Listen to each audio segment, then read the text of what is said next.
Welcome to the Proshare Web TV Special Economic Discourse, and we will be discussing the presentation of the budget for 2018 by President Muhammadu Buhari yesterday to the National Assembly.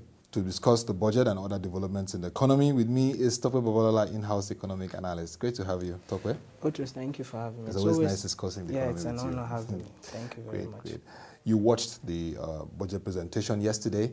I'd just like to get your initial takeaways from the presentation by the President. First of all, I think the budget 2018 itself is a very symbolic one, in the sense that it ushers in another medium-term fiscal framework, and therefore having that itself was important. And two, it's that we must also come to terms that the fiscal side also admitted that they needed this budget to be passed quickly, such that they will avoid these fiscal lags and also ensure that they ensure that the recovery is also on track. And that is important because when you have delayed spending, it also affects macro fundamentals. Thirdly, it's that the budget itself, when you look at the budget all through, it was also a budget which followed through this priming the pump, such that they wanted to throw money into the economy, such that they also keep lifting the economy from the downturn. And I think that was very important. And I think the other part was when you look at the fact that the political end, at least the legislature also came to terms that they were also willing to work with the federal executive. And I think that's also very important because over the years, one of the things that have also delayed this budget was the political arm.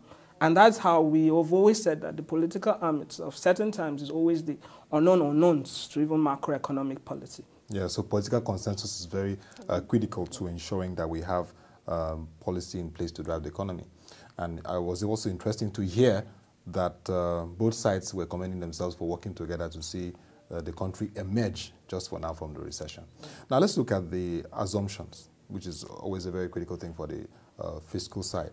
The budget has come through 2016 budget of change, 6.06 trillion. We've seen 7.44 trillion for 2017 budget of recovery and growth. And here we see 8.612 total expenditure.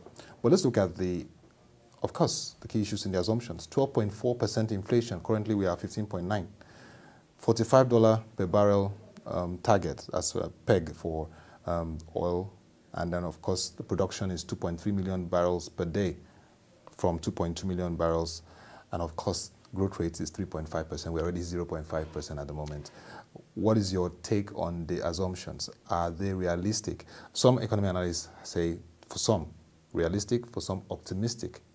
What do you have to say? Well, I'll say that it's for the budget, you look at inflation and the fact that inflation over time has always been now it's on a downward spiral.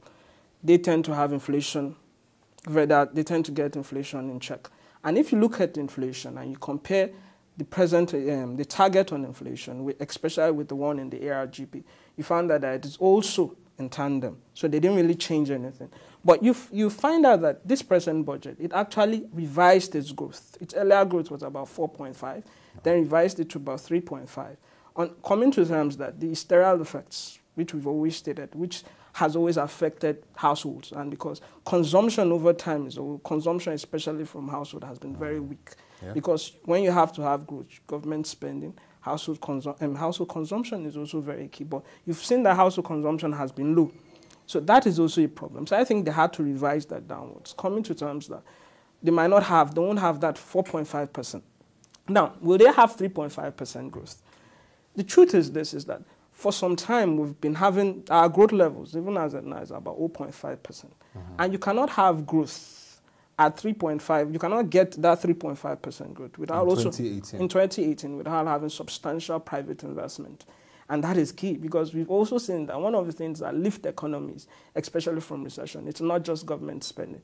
It's the fact that you've also seen privates.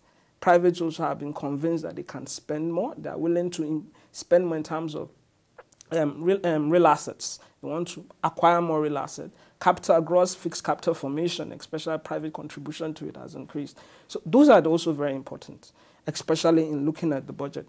And therefore, when you also look at the budget, it's really a quantity-driven budget. And it's a quantity-driven budget from your analysis. From our analysis. And if it's because over time, our budgets have always been quantity-driven. Because when you see 6.06, 7.44, 8.612. But the other fact was that as much as they were also very concerned about priming the pump, was that the budget also didn't look at money multiplier, which is key. Many will argue that why should the fiscal side be concerned about money multiplier? But then it's also important, especially when you're also looking at the fact that you want to drive up consumption, you want to drive up household consumption, and you're also also want to invest in social investment benefits. Which has a huge chunk. It has a new chunk. So you have to look at money multiplier, and that is also very important because it drives how you reach your assumptions. So you look at your oil. But for me as a person, oil at 45, I think it's fair because you look at the dynamics over time. Oil is between 50. Many people have the opinion that oil will be between 50 to 55. But then in recent times, you've also is 61, which is $62 now. You find that in recent times, you find out that political issues, and also you had the problem that the Gulf of Guinea, they had what happened especially in Texas, which also affected the rigs. Rigs had to come down, and you also look at the supply especially in shale oil. It has also reduced. Yeah. But then we must also come to terms that demand itself is not growing as expected. We're not really seeing the kind of demand that will drive this thing. It's just that we're also just seeing that supply, as a result of certain external shocks, is falling. And also, you also look at political uncertainty. Look at what is also occurring in Saudi Arabia. So the truth is that $45, for me, I feel it's conservative enough. What about the oil production cap? I just heard that some analysts feel that it's optimistic. Do you also agree with that? Well, if we look at between 2014 to now, we've really not hit the 2.2 million barrels per day. So if you look at the historical trend and the fact that we also look at that region again, that's also so much. It's a bit volatile. Emerging concerns. Emerging concerns. Avengers want to go back. So that also puts 2.3. It puts 2.3 million barrels per day under threat. So they are right. 2.3 million could also be too optimistic.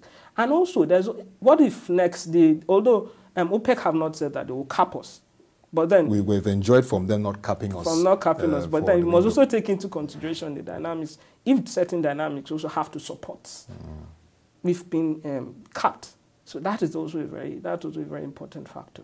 For this year, Nigeria's broadening of its non-oil revenue has been disappointing, and you saw the president talk about the fact that independent revenue, also from state-owned enterprises, has also been disappointing. And the Senate President also harped on the fact that we need to tackle the issue of revenue not coming through effectively.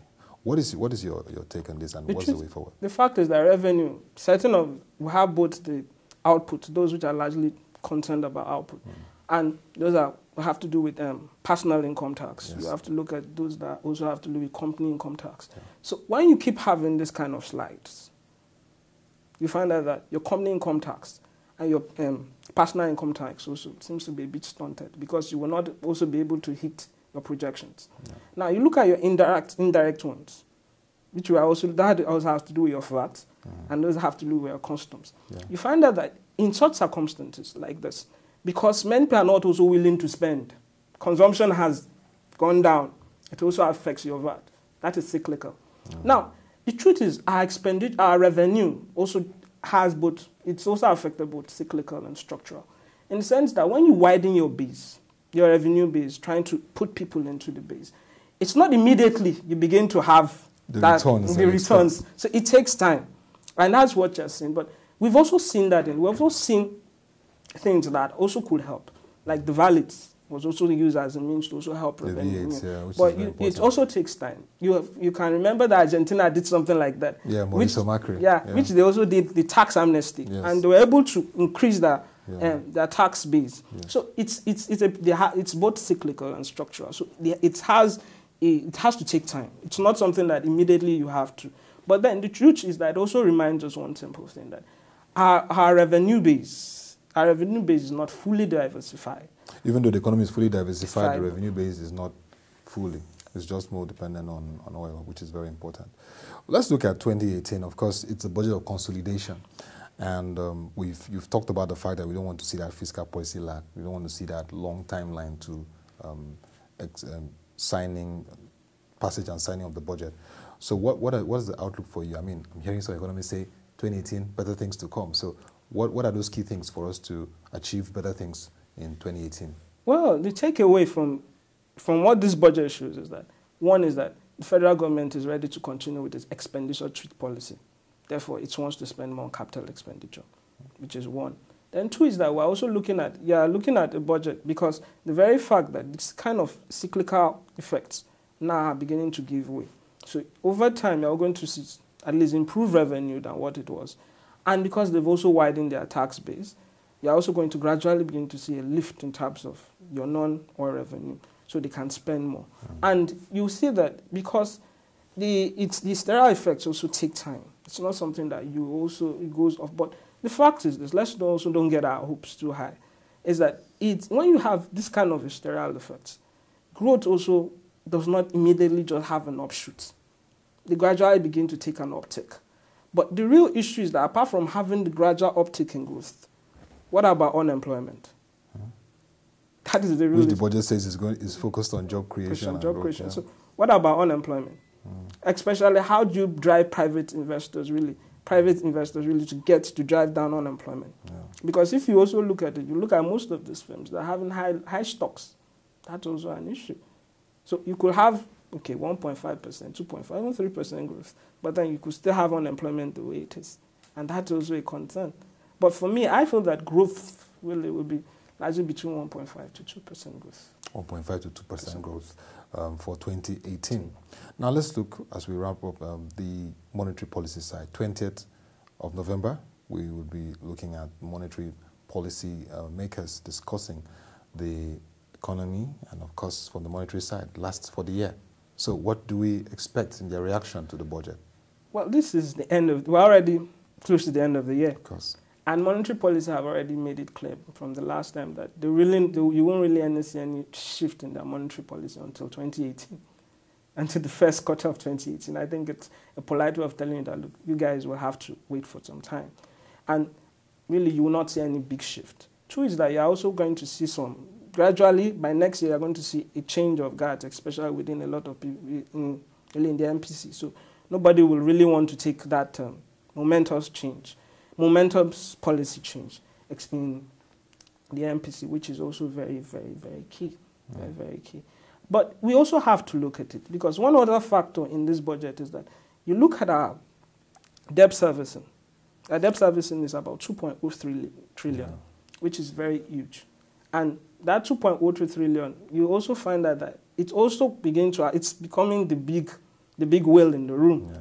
And if we're not able to bring that down, it becomes an issue. So it's also something that we have to take into consideration, because in 2018, the ability to manage exchange volatility, even as much as many people don't, and don't forget, we're also going to, some of the debts, some of the borrowings is going to be external, about 50%. So managing external volatility will also be very important, such that we don't inflame our debt to GDP. Very important that we don't inflame our debt to GDP, so that we don't be making revenue to pay for our debt. So, in a nutshell, there's optimism. Yeah, yes, compared to 2015, 2016, yes. Cautious optimism. Cautious optimism. I think that's the right word for it, cautious optimism. So that will be it for today's special discourse on the 2018 budget. You've heard from Tope, the analysis, and we just hope that the fiscal policy makers, monetary policy makers, and of course key players in the National Assembly legislature would put heads together to ensure that we achieve that budget of consolidation 2018 that will drive growth and create more jobs for Nigerians.